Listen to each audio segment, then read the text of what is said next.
ఒక అడవికి రాజైన సింబా తన గుహలో దారుణంగా హత్యకు గురయ్యాడు. అతని శరీరంపై చిరుతపులి పంజా గుర్తులు, పక్కనే రక్తంతో తడిసిన నల్ల చిరుత కాల. అడవిలోని జంతువులందరూ ఒక్కటే మాట అన్నారు: కాల అనే రాజును చంపాడు. కానీ కాల నిజంగా హంతకుడేనా, లేక అడవి సింహాసనాన్ని దక్కించుకోవడానికి ఎవరో వేసిన భారీ కుట్రలో అతను పావుగా మారాడా? ఆ రాత్రి అసలు ఏం జరిగిందో తెలుసుకోవాలంటే కథ చివరి వరకు చూడండి. ఎండిపోయిన అడవి. ఒకప్పుడు పచ్చదనంతో కలకలలాడిన ఆ అడవి ఇప్పుడు ఎండిపోయిన చెట్లతో, నీరులేని చెరువులతో కనిపిస్తుంది. చిన్న జంతువులు నీటి కోసం తిరుగుతున్నాయి. జింకలు బలహీనంగా మారాయి. పక్షులకు గింజలు దొరకడం లేదు. అడవిలో కరువు తీవ్రంగా పెరిగిపోయింది. అలాంటి సమయంలో ఆ అడవిని పాలిస్తున్నాడు సింహరాజు సింబా. సింబా కఠినమైన రాజు అయినప్పటికీ తన ప్రజలంటే అతనికి ఎంతో ప్రేమ. ఒకరోజు సింబా అడవిలోని పరిస్థితిని స్వయంగా చూడటానికి బయలుదేరాడు. సింబా: నా అడవిలో ఒక్క జంతువు కూడా ఆకలితో ఉండకూడదు. నీరు తక్కువగా ఉన్నా మనమందరం కలిసి ఈ కష్టాన్ని ఎదుర్కోవాలి. అతని పక్కనే అడవి సేనాధిపతి కాలా నిలబడి ఉన్నాడు. కాలా నల్ల చిరుత. ధైర్యం, శక్తి, నిజాయితీకి అడవిలో అతనికి మంచి పేరుంది. ఒకరోజు రాజసభలో అన్ని ముఖ్యమైన జంతువులను సింబా సమావేశపరిచాడు. అక్కడ సేనాధిపతి కాలా, మంత్రి చతుర, తెలివైన జింక మాయ, ఇతర జంతువులందరూ ఉన్నారు. సింబా: నా వయసు పెరుగుతుంది. ఒకరోజు ఈ అడవికి నేను లేకపోవచ్చు. అందుకే నా తర్వాత అడవిని ఎవరు పాలించాలో ఇప్పటి నుంచే నిర్ణయించాలి. అందరూ ఒక్కసారిగా నిశ్శబ్దంగా మారారు. సింబా కాలా వైపు చూశాడు. సింబా: కాలాలో ధైర్యం ఉంది, నిజాయితీ ఉంది, అడవి మీద ప్రేమ ఉంది. అందుకే నా తర్వాత ఈ అడవికి నాయకుడిగా కాలాను చూడాలి అనుకుంటున్నాను. అది విన్న జంతువుల్లో చాలామంది సంతోషించారు. కానీ ఒక్క జంతువు మాత్రం లోపల మండిపోయింది. అతడే చతుర నక్క. చతుర బయటికి నవ్వుతూ: చతుర రాజా, మీ నిర్ణయం చాలా గొప్పది అని అన్నాడు. కానీ అతని మనసులో మాత్రం కాలా రాజైతే నాకు ఈ అడవిలో ఏం విలువ ఉంటుంది అనే ఆలోచన మొదలయ్యింది.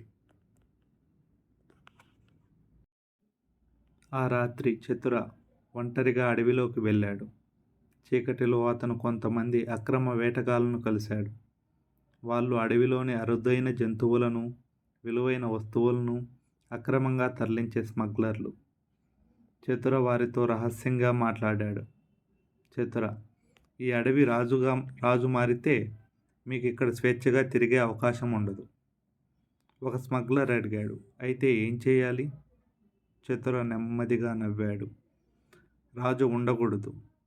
స్మగ్లర్లు ఒక్కసారిగా అతని వైపు చూశారు. చతుర: రాజు చనిపోతే తర్వాత అడవిని ఎవరు నడిపిస్తారో తెలుసా? అతను తన వైపు వేలితో చూపించాడు.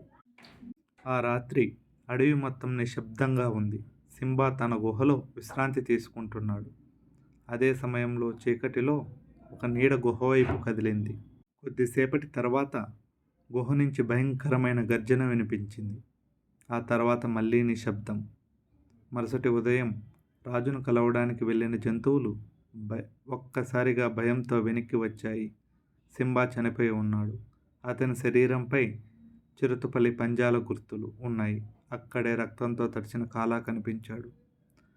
అడవిలో ఒక్కసారిగా కలకలం మొదలైంది. కాలానే రాజును చంపాడు. చతుర వెంటనే పరిస్థితిని తనకు అనుకూలంగా మార్చుకున్నాడు. చతుర: నేను ముందే చెప్పాను, కాలాకు రాజు మీద కోపం ఉంది. రాజు తర్వాత అతడే రాజు కావాలని అనుకున్నాడు. ఇదిగో సాక్ష్యం మన కళ్ళ ముందే ఉంది. జంతువులు కాలాను అనుమానంగా చూడటం మొదలుపెట్టాయి. కాలా మాత్రం షాక్లో ఉన్నాడు. కాలా: నేను రాజును చంపలేదు. నాకు ఈ హత్యతో ఎలాంటి సంబంధం లేదు. కానీ ఎవరూ అతని మాట వినలేదు. చతుర మాత్రం లోపల నవ్వుకున్నాడు. అడవి జంతువులు కాలాను నమ్మకపోవడంతో కాలా అడవిని విడిచి వెళ్లాల్సి వచ్చింది. వెళ్తూ ఒకసారి రాజు గుహ వైపు చూశాడు. అతని కళ్ళల్లో కన్నీళ్లు. కాలా: రాజా, నేను చేయని నేరానికి నన్ను శిక్షించారు. కానీ నిజం ఒకరోజు బయటికి వస్తుంది. అతను అడవిని విడిచి వెళ్ళిపోయాడు. అదే సమయంలో చిత్ర తాత్కాలికంగా అడవి నాయకుడిగా బాధ్యతలు తీసుకున్నాడు.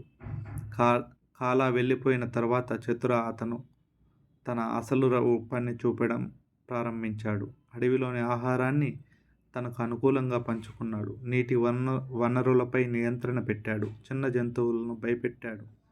అదే సమయంలో స్మగ్లర్లకు అడవిలోని రహస్య మార్గాలు చూపించాడు. వాళ్ళు అడవిలోకి వచ్చి విలువైన చెట్లను నరకడం మొదలుపెట్టారు. జంతువులకు మాత్రం ఇది అడవి అభివృద్ధి కోసం అని అబద్ధం చెప్పాడు. కానీ ఒక జంతువు మాత్రం చతుర మాటలను నమ్మలేదు. ఆమె పేరు మాయ. ఆమె తెలివైన జింక. రాజు మరణించిన ప్రదేశాన్ని మరోసారి పరిశీలించింది. ఆమెకు ఒక విషయం అనుమానంగా అనిపించింది. మాయ, చిరుతపులి పంజాల గాయాలు ఉన్నాయి. కానీ కాలా రాజును చంపి ఉంటే ఇక్కడ ఇంత తక్కువ రక్తం ఎందుకు ఉంది? ఆమె గుహలోని మరికొన్ని ఆనవాళ్లను గమనించింది. రాజు శరీరం దగ్గర ఒక విచిత్రమైన మొక్క రసం కనిపించింది. మాయా దాన్ని పరిశీలించింది. ఆమెకు షాక్. ఇది విషపూరితమైన మొక్క రసం. మాయా వెంటనే అర్థం చేసుకుంది. రాజును పంజాలతో చంపలేదు. ముందుగా విషమిచ్చారు. ఆ తర్వాత కాలాను ఇరికించడానికి చిరుతపులి గాయాల్లా చేశారు. అప్పుడే ఆమెకు మరో విషయం గుర్తొచ్చింది. రాజు చనిపోయిన రాత్రి చతుర ఎక్కడ ఉన్నాడో ఎవ్వరికీ తెలియదు. మాయా నిశ్శబ్దంగా చతురను గమనించడం ప్రారంభించింది. ఆమెకు స్మగ్లర్లతో అతని రహస్య సంబంధం కూడా తెలిసింది. ఇప్పుడు ఆమెకు ఒకటే ప్రశ్న: చతుర రాజును ఎందుకు చంపాలి? ఇలా ట్విస్టులతో కొనసాగుతుంది. దీని కొనసాగింపు కథ పార్ట్ 2 త్వరలో వస్తుంది. దయచేసి అందరూ వేచి ఉంటారని ఎదురు చూస్తున్నా. ఈ కథ నచ్చితే లైక్, షేర్, సబ్స్క్రైబ్ చేసుకోండి. రాజును చతుర ఎందుకు చంపాడో తెలిస్తే కామెంట్ రూపంలో తప్పకుండా తెలియజేయండి. Thank you.